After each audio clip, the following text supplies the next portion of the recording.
So then let me ask you for a word for the people out there in the world that are so interested in you, and you tell them how you are doing.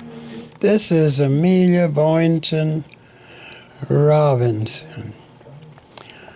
I came to the hospital with the greatest of spirit that I have ever had in my life in Tuskegee. When they gave me the street, it made me realize that people loved me.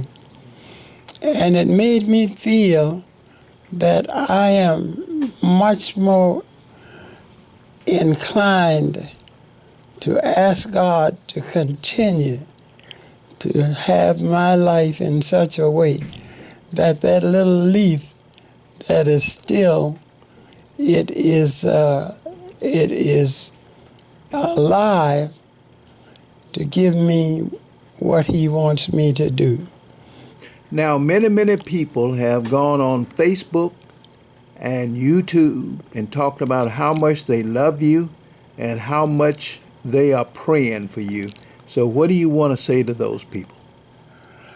I want to say to them that I am sure that God has permitted me to live.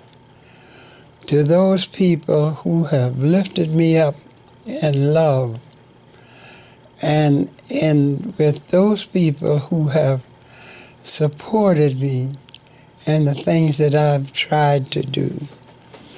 These people are people who have helped me.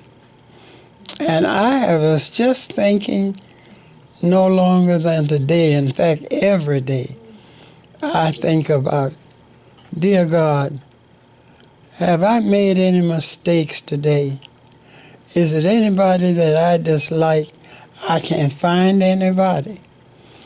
So don't let hate, disgust, or anything keep you from loving, because I love all of you, and I certainly enjoy the love that you have for me.